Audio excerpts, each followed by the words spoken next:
Friends, welcome to Usha Telugu channel అండి. ఎలా ఉన్నారు మీరంతా? నేనైతే చాలా బాగున్నాను. నా వీడియో మీకు నచ్చినట్లయితే ప్లీజ్ నా ఛానల్ని సబ్స్క్రైబ్ చేయండి. అలాగే మరిన్ని నోటిఫికేషన్స్ కోసం పక్కనే ఒక గంట సింబల్ వస్తుంది, దాన్ని కూడా క్లిక్ చేస్తే నా నోటిఫికేషన్స్ అన్నీ మీ వరకు వస్తాయి. సో ఫ్రెండ్స్, ఎలా ఉన్నారు?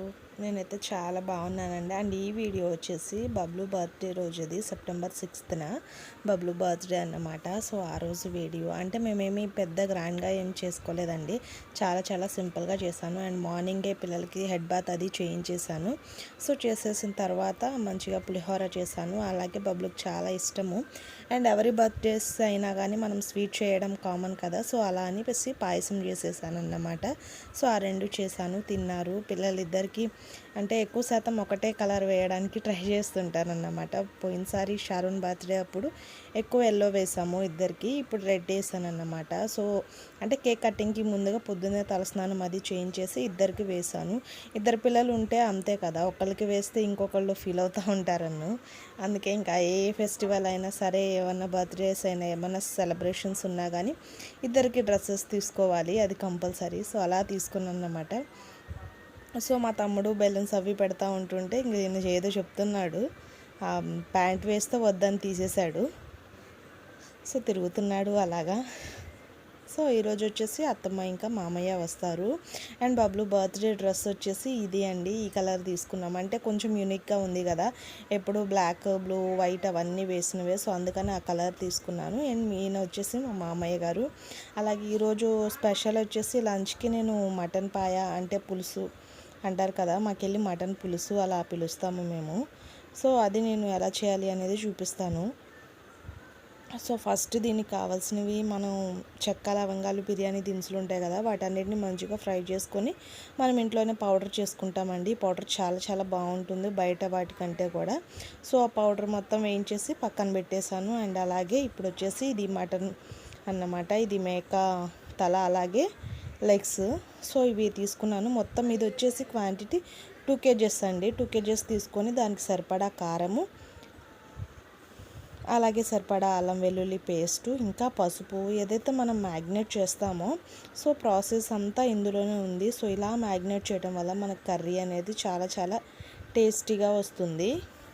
అందుకని నేను ఎప్పుడు కూడాను ముందుగానే ఇవి కలిపేసి పెట్టేస్తాను అన్నమాట. సో ఇందాక నేను అవన్నీ ఫ్రై చేశాను కదా, బిర్యానీ దినుసులు, అలాగే లాస్ట్లో ధనియాలు యాడ్ చేయడం వల్ల మనకి ఫ్లేవర్ బాగుంటుంది. అలాగే త్వరగా ముందు యాడ్ చేయకపోవడం, అవి ముందే ఫ్రై అయిపోతే మనకి ఎక్కువ మాడిపోతాయి కదా, సో అందుకని లాస్ట్లో యాడ్ చేసి ఫ్రై చేశాను అన్నమాట. సో ధనియా పౌడర్, అలాగే పచ్చిమిర్చి, కొత్తిమీర, కరివేపాకు వేసుకుని శనగ నూనె వేసుకున్నానండి. అండ్ సన్ఫ్లవర్ ఆయిల్ వాటి కంటే కూడా ఎప్పుడైనా నాన్ వెజ్ చేసినప్పుడు శనగ నూనె వాడితే చాలా బాగుంటుంది టేస్ట్. సో శనగ నూనె కొంచెం వేసాను. అలాగే నేను కొంచెం కారం నాకు తక్కువ అనిపించింది, అందుకని నేను ఇంకొంచెం మళ్ళీ కారం కారం అంటే మేము కొంచెం ఎక్కువగానే తింటాం కాబట్టి కొంచెం ఎక్కువ వేసాను. మీరు కనుక కారం తక్కువ తినే వాళ్ళైతే కొంచెం తక్కువ వేసేసుకోవచ్చు. సో ఆ తర్వాత వచ్చేసి నేను మళ్ళీ బాండీ తీసుకొని శనగ నూనె తీసుకున్నానండి. అంటే రెగ్యులర్ కర్రీస్ వచ్చేసి సన్ఫ్లవర్ ఆయిల్ అలా చేస్తాం, కానీ ఇలాగ నాన్ వెజ్ అలాంటివి అయితే కంపల్సరీ శనగ నూనె వాడతాము. సో శనగ నూనె క్వాంటిటీ ఎంతైతే సరిపోతుందో అంత వేసుకున్న తర్వాత ఆనియన్స్ యాడ్ చేశాను. పెద్ద ఆనియన్ తీసుకున్నాను, పెద్ద ఆనియన్ యాడ్ చేసేసి అలాగే పచ్చిమిర్చి, కొద్దిగా కరివేపాకు యాడ్ చేశాను. అండ్ మసాలాలు అన్నీ కూడా మనం ఇందులోనే పెట్టుకున్నాం కాబట్టి నేను ఇంకా డైరెక్ట్ వేసేస్తున్నాను అన్నమాట. సో నేను చెప్పలేదు కదా, ఇదైతే మ్యాగ్నేట్ చేసేసి నేను ఒక 1 hour ఉంచాను. మీకు టైం లేకపోతే 1/2 hour అయినా ఉంచుకోండి. ఆ తర్వాత ఇదంతా వేసిన తర్వాత టమాటోస్ వచ్చేసి ఒక 2 టమాటో తీసుకున్నాను. ఇది మనకి పులుసులాగా పెట్టుకుంటాం కాబట్టి 2 టమాటా అయితే బాగుంటుంది. అండ్ చింతపండు పులుసు కూడా యాడ్ చేస్తాము. సో ఇందాక ఏ గిన్నెలో అయితే నేను మ్యాగ్నేట్ చేశాను, సో అది మొత్తం అందులో వేసేసాను. అందులో కొంచెం చింతపండు పెట్టుకున్నాను అన్నమాట పులుసుకి. అండ్ మనం పులుసులాగా చేస్తాం కాబట్టి మనకి చింతపండు అనేది వేయాలి కంపల్సరీ, మనకు పుల్లగా కొంచెం పులుపు టేస్ట్ ఉంటే బాగుంటుంది. సో టమాటా కూడా 2 యాడ్ చేశాను కాబట్టి చింతపండు కొద్దిగా తక్కువ వేసుకున్నాను. మనం దాదాపు 10 to 15 minutes వరకు బాగా మగ్గాలి కర్రీ అనేది. సో అప్పుడు ఎప్పుడైతే ఆ రసం అనేది దిగుతుందో కూర చాలా బాగుంటుందండి. అండ్ ఇది వచ్చేసి ఫ్రై టైప్ అలా కంటే కూడా సో ఇలా చేస్తేనే బాగుంటుంది. ఇలాగా రసంలాగా చేసేసుకోవాలి, చాలా బాగుంటుంది. అండ్ రసం అది యాడ్ చేసిన తర్వాత మనము ఉప్పు సరిపడా వేసుకుంటాము, కొంచెం తక్కువ అనిపిస్తే. అలాగే ధనియా పౌడర్ మనం ముందుగా ప్రిపేర్ చేసుకున్నాం కదా, అది వేసేసి కొత్తిమీర యాడ్ చేసి ఇంకొక 5 మినిట్స్ పాటు బాగా మరిగించుకుంటామండి. ఆ మరిగింపులోనే ఉంటుంది టేస్ట్ అంతా కూడాను. సో నేను మూత పెట్టేసిన తర్వాత ఒక 5 మినిట్స్ తర్వాత చూస్తున్నారు కదా, సో ఇలాగా మరిగిపోతుంది, చాలా చాలా బాగుంటుంది టేస్ట్. సో ఒక మటన్ కర్రీ అయితే రెడీ అయిపోయింది. సో కర్రీ అయితే ఇలా ఉందండి, చాలా చాలా బాగుంటుంది. అండ్ ఇవి తినటం వల్ల చాలా బాగుంటుంది కూడా, మోకాళ్ళ నొప్పులు అలిగి ఉంటే చాలా తగ్గుతాయి కూడా. అండ్ అలాగే చికెన్ గ్రేవీ కర్రీ ఒకటి చేసాము, అండ్ అలాగే కొంచెం పులావ్ వండేసాను. ఎందుకంటే షారోన్కి కొంచెం ఫీవర్ ఉంది లైట్, సో అందుకని ఏం పెద్ద ఇన్ని చేసినా కానీ పెద్ద ఏం హ్యాపీగా లేదన్నమాట. సో తను ఎక్కడ తింటుందని కొంచెం భయం వేస్తుంది. బట్ అమ్మ వాళ్ళు అత్తయ్య వాళ్ళు వచ్చారు కాబట్టి చేసాము. అలాగే ఇది వచ్చేసి గోంగూర పచ్చడి, అది కంపల్సరీ కదా. ఇంకా కర్రీ ప్రిపరేషన్స్ అవన్నీ అయిపోయిన తర్వాత మంచిగా బబ్లూని కేక్ కటింగ్ కోసం నేను రెడీ చేసేసాను, అత్తమ్మ వాళ్ళు అందరూ వచ్చేసారు కదా అనేసి. సో ఇది బబ్లూ కేక్ అండి, జెడ్సన్ తన పేరు వచ్చేసి. సో చూసారు కదా రెడీ అయిపోయారు. అండ్ అప్పుడు దాకా కూడా పడుకున్నారనమాట, అప్పుడే లేచారు. ఇంక వెంటనే నేను మళ్ళీ మొదలు పెట్టేశాను, అప్పటికే లేట్ అవుతుంది, మళ్ళీ అత్తమ్మ వాళ్ళు రిటర్న్ వెళ్ళాలి అంటున్నారు కాబట్టి నేను ఫాస్ట్గా చేసేసాను. షారోన్ అయితే పడుకొని అప్పుడే లేచింది. ఇంకా వాళ్ళ డాడీ కూడా మార్నింగ్ వెళ్ళాడు, వచ్చేసరికి కూడా పాపం అయింది 4-4:30 అలా అయిపోయిందన్నమాట. సో మళ్ళీ అంటే ఈ మెడికల్ ఫీల్డ్ అంటే అంతే కదా, ఎక్కువ శాతం ఇంట్లో ఉండరు. ఈ మెడికల్ ఫీల్డ్ ఒకటి, పోలీస్ జాబ్స్ ఒకటి చాలా కష్టం అవుతుంది. సో అందుకని వాళ్ళ డాడీ కూడా త్వరగా వెళ్ళిపోవాలన్నారు కాబట్టి అయిపోయింది కేక్ కటింగ్ కూడా. అండ్ చాలా చాలా సింపుల్గానే చేస్తామండి. అండ్ పెద్దగా అంటే ఫస్ట్ బర్త్డే బాగా చేస్తాము, తర్వాత వచ్చేసి ఇంకా సెకండ్ థర్డ్ ఇంకా అన్నీ కూడా ఇలా అవుతుంది.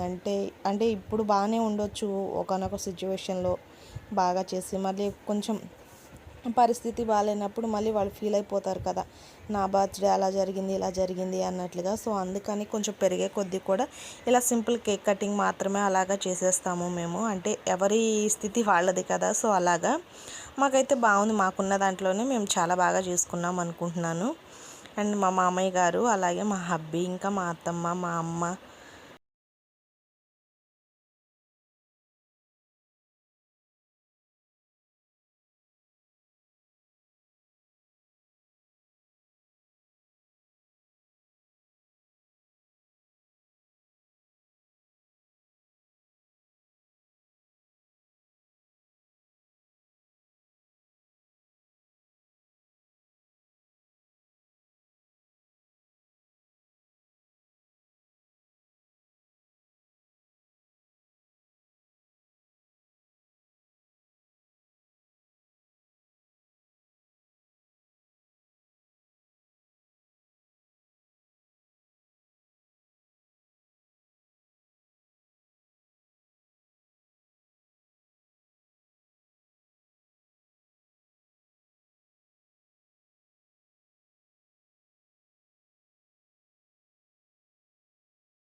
సో అదన్నమాట బర్త్డే సెలబ్రేషన్స్. ఇది వచ్చేసి అమ్ములు అండి, అమ్ములు అన్నం తింటుంది ఏంటా అనుకుంటున్నారు. ఏమంటే నాన్ వెజ్ అది తినకూడదు కదా, సో లైట్ ఫీవర్ ఉందన్నమాట. సో తను మంచిగా ఆవకాయ వేసుకొని తింటుంది, తనకు మామిడికాయ పచ్చడి అంటే చాలా చాలా ఇష్టము. పాపం అస్సలు మటన్ చికెన్ అని అడగకుండా తినేస్తుంది నా తల్లి. నాకు అదే కొంచెం బాధగా కూడా అనిపించింది. అండ్ ఇవి వచ్చేసి బొబ్బట్లు అండి, ఇవి చాలా చాలా బాగుంటాయి. అంటే నార్మల్ షాప్స్ కాకుండా ఇక్కడ తయారు చేసేవాళ్ళు అన్నమాట, ఓన్గా వాళ్ళ ఇంట్లోనే. చాలా చాలా బాగుంటుంది, అసలు గీతోనే చేస్తారండి, చాలా చాలా టేస్ట్ చాలా బాగుంటుంది. అండ్ ఈవినింగ్ అయిపోయింది కాబట్టి ఇంక అత్తమ్మ వాళ్ళు కూడా వెళ్ళడానికి రెడీ అయిపోయారు. నేను టీ పెట్టేస్తున్నాను అన్నమాట. నేను వచ్చేసి తాజ్మహల్ టీ పౌడర్ వాడతానండి, అండ్ ఎప్పటి నుంచో కూడా అదే అలవాటు ఉంది. సో అందుకని టీ కూడా పెట్టేశాను. సో ఈ వీడియో మీకు నచ్చినట్లయితే ప్లీజ్ ఫ్రెండ్స్ లైక్ చేయండి, షేర్ చేయండి, సబ్స్క్రైబ్ చేయండి. Thank you for watching. Share చేయండి, సబ్స్క్రైబ్ చేయండి. నా ఛానల్ మీకు నచ్చితే సబ్స్క్రైబ్ చేయండి. అలాగే పక్కనే ఒక గంట సింబల్ వస్తుంది కదా, దాన్ని కూడా క్లిక్ చేస్తే నా ప్రతి నోటిఫికేషన్ మీ వరకు రావడానికి ఈజీగా ఉంటుందండి. Thank you for watching my video. Bye bye.